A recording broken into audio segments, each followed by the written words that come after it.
Hello student, welcome to route 24। आज हम फिर से आ गए हैं।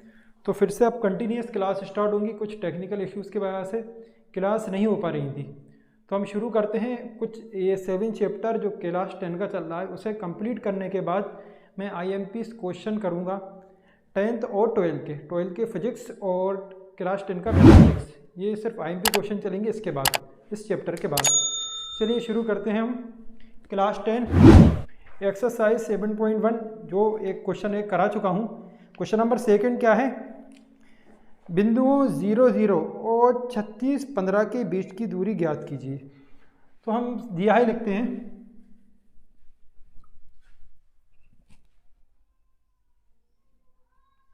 दिया है, पहले ब्रैकेट को हम क्या मान लेते हैं? ए बराबर 0, 0। उसी तरह बी बराबर 36, 15। ये ए और बी लिखनी है। आप इनके बीच की दूरी ज्ञात करना है।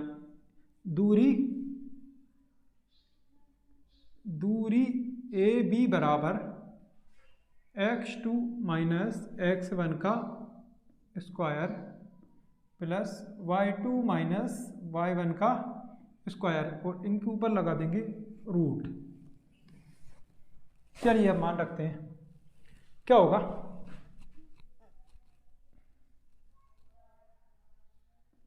देखिए, मान पहला वाला मान क्या होता है? x का मान होता है पहला मान क्या है x का? तो x1 y1 x2 y2।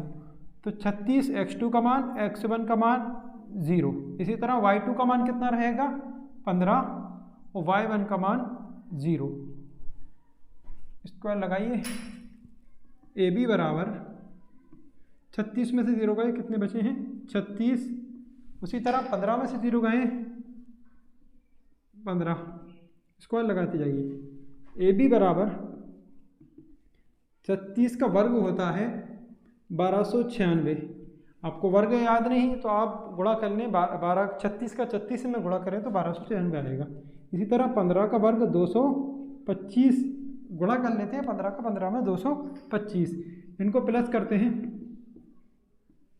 तो ये आएगा 5 और 6 11 हासिल आई 1, 9 और 2 11, 12 2 हासिल आई 1, 12 और 2 14 और 1 15। इनको प्लस किया तो 1521। अब 1521 के हम क्या करते हैं? गुणनखंड करेंगे। विषम संख्या राष्ट्र में 3 से 3 5 15 0 लगाया, 3 7 21। जिसको गुणनखंड नहीं आते हैं वो चैप्टर 1 को देखे, वहाँ पे गुणनखंड सब आ जाएंगे। 3 एकम 3, 2 बचा है, 2 बन गया 20, 3 6 18, 2 बचेगा 27, 3 9 27। और 169 जो होता है वो होता है 13 का वर्ग। ये डायरेक्ट कर देंगे हम, ये 13 से वर्ग पहचानिए, कम से कम 25 तक वर्ग याद रखें। 13 एकम 13, 3 बचा, 3 बचा 39, 13 तिया 39 और 13 एकम 13। चलिए, जिसके हमने गुणनखंड किए हैं वो क्या है? 3 × 3 और 13 × 13। तो किसका जोड़ा बना है? एक 3 का बना है, बाहर निकल जाएगा, और एक 13 का बना है, वो भी बाहर निकल जाएगा। अंदर कुछ नहीं बचा तो रूट भी खत्म।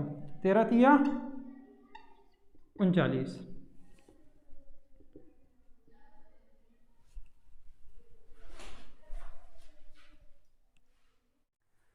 क्वेश्चन नंबर 3 स्टार्ट करते हैं इस 7.1 का। ये मैंने दिया है, पहले ही लिख दिया है, थोड़ा टाइम बच जाता है उससे। निर्धारित कीजिए कि बिंदु 1,5, 2,3 और -2 और -11 समरेखी हैं। तो सबसे पहले हम समरेखी का मतलब समझेंगे। यहाँ पर 3 ब्रैकेट है तो 3 चीज़ें मान ली है मैंने, A, B और C। तो चलिए मैं इसका समरेखी का मतलब समझाता हूँ मैं। समरेखी का मतलब समझे। मान लीजिए एक लाइन खींची मैंने, A, B और C। अब देखिए मिसाल के तौर पे AB का मान आ गया 3, BC का मान आ गया 4।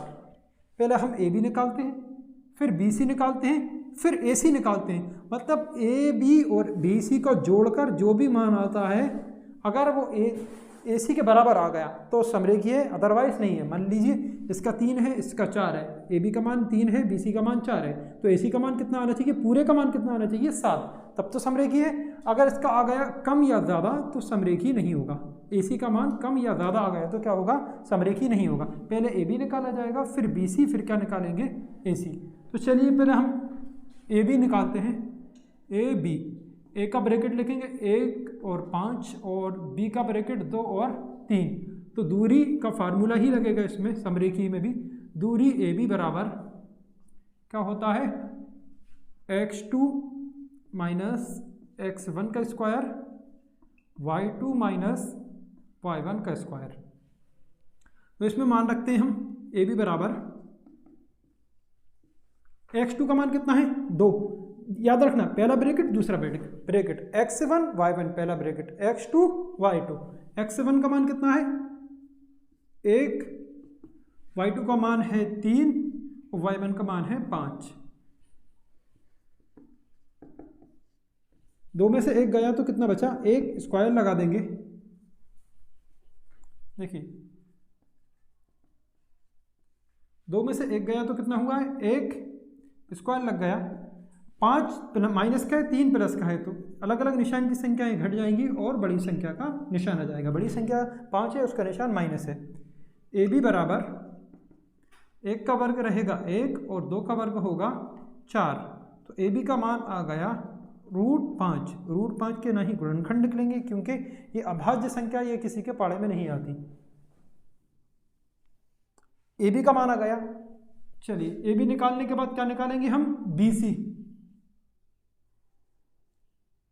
बी सी के ब्रैकेट लिखते हैं। बी का ब्रैकेट कितना है 2,3 और सी का ब्रैकेट है -2 और -11। फिर से दूरी निकालेंगे। बार बार फार्मूला नहीं लिखूंगा, अब मैं डायरेक्ट मान रख रहा हूँ। पहले क्या होता है x2 माइनस x1। x2 कितना है -2 है, x1 भी 2 तो -2 का स्क्वायर, y2 है -11, y2 कितना है -11, y1 कितना है 3। दूरी BC बराबर, सॉरी दूरी क्या रहेगा BC बराबर, BC चलने दीजिए। देखिए दोनों चाहे प्लस के हों या माइनस के, दोनों निशान एक जैसे हो तो निशान वहाँ पे जुड़ते हैं, मतलब प्लस होता है, और निशान वो होता है वही का वही आ जाता है। 2 और 2 4, माइनस का निशान आ गया। 11 और 13 कितना हुआ -14, क्योंकि दोनों में लगा हुआ है माइनस। 4 का स्क्वायर होगा 16 और 14 का स्क्वायर होगा 14 का होता है 212, सॉरी 14 का स्क्वायर होता है 196। स्क्वायर याद होना चाहिए, तो ये इसको मैंने जोड़ दिया है, ये हो गया 212। BC निकल गया। अब हम निकालते हैं AC। पहले AB निकाला हुआ है, फिर BC, फिर क्या निकालेंगे AC। A का ब्रैकेट लिखते हैं हम, क्या है 1,5 और फिर क्या लिखते हैं C का -2, -11। दूरी का फार्मूला लगाइए। दूरी AC बराबर x2 कितना रहेगा -11, x1 1 रहेगा, सॉरी x2 11 नहीं रहेगा, x2 रहेगा -2 और x1 रहेगा 1। ये वाला x1 y1 x2 y2। इसी तरह y2 का मान रहेगा -11 और y1 का मान रहेगा -5, क्योंकि ये फार्मूले के निशान है और ये प्लस का है तो प्लस का ही रहेगा। AC बराबर 2 और 1 -3,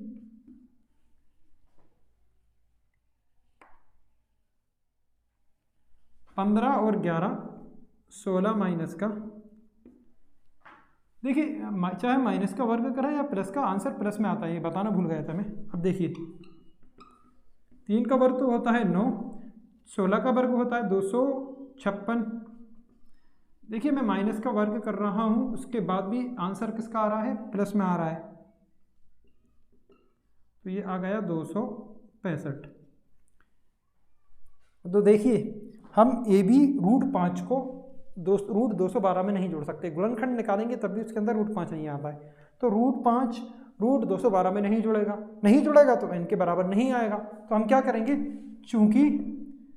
चूंकि AB AC बराबर, मतलब AC अकेला है, पूरी लाइन क्या है AC, और टुकड़े क्या बच रहे हैं उसमें, AB प्लस के AC क्या है, बराबर नहीं है।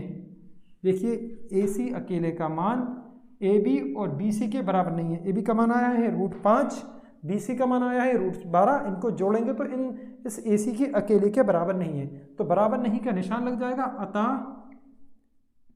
समरेखी नहीं है। तो ये सवाल हो गया।